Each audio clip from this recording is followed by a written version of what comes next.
Let's shift gears. I want to talk about hyperbole and how we are now living in a time where we no longer have to speak hyperbolically about issues. We quite literally can very specifically say that we're dealing with Nazis, at least one in particular. The guy on your screen, Sebastian Gorka, it has come out today that he is actually aligned and a member with an organization that actually has Nazi roots. And this is according to forward.com. There's a Nazi allied group that claims that Donald Trump's top aide, Sebastian Gorka, is a sworn member. So if you've seen Fox News or seen any of the major outlets, Donald Trump has rolled out Sebastian Gorka to be one of he is Donald Trump's top counterterrorism advisor. He's allegedly a formal member of a Hungarian far right group that is listed by the United States State Department as having been, quote, under the direction of the Nazi government of Germany during World War II.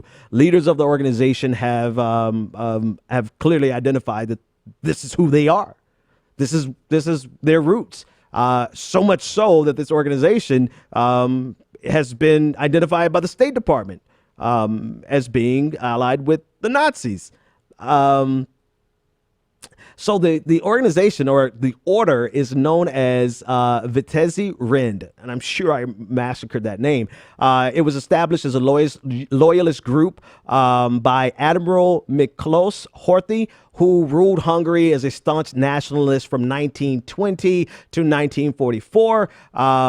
It was a staunchly anti-Semitic regime, and it imposed, quote, it imposed restrictions on Jews prior to World War II and cooperated with the Nazi regime, taking marching orders directly from Hitler, close quote.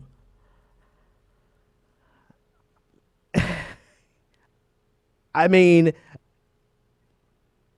we're not even talking in hyperbole anymore. We're dealing with people whose worldviews are so extreme that they are literally a part of organizations with Nazi ties and roots.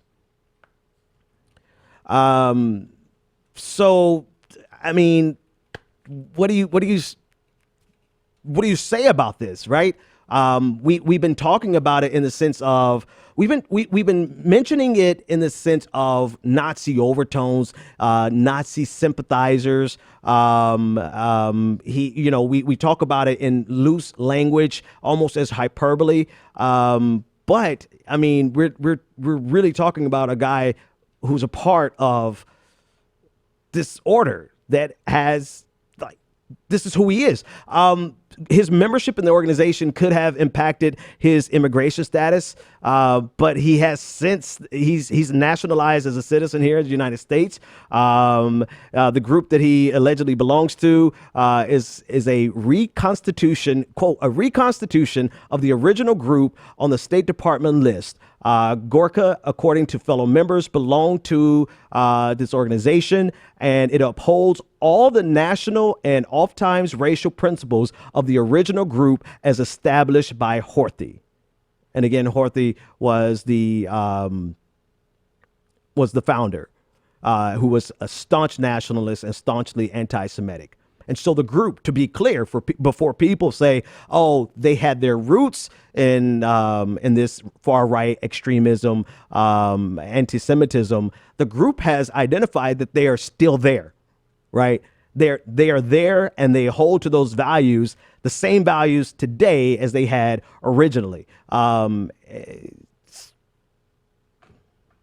you go. We're dealing with legitimate Nazis in the White House, or at least in the president's circle. I want to read one more quote on this so you can understand the group's mission. This is a quote directly from the website forward.com who broke this news. They said, quote, one of the original aims of the organization was to ensure such might to the Hungarian race, which with tremendous power strikes every subversive state and anti-national movement. So it's not just a passive longing for these nationalistic ideas. It is a forceful organization. It's an organization that wants to have and obtain enough might, right? Literally, that's in quote, ensure such might to the Hungarian race with which tremendous power strikes every subversive state and anti-national movement.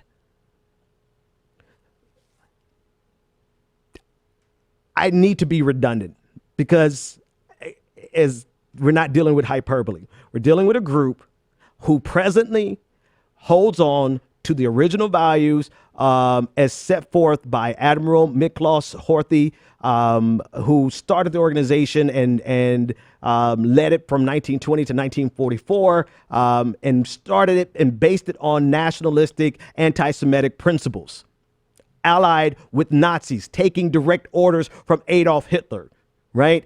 And this group currently holds to those principles.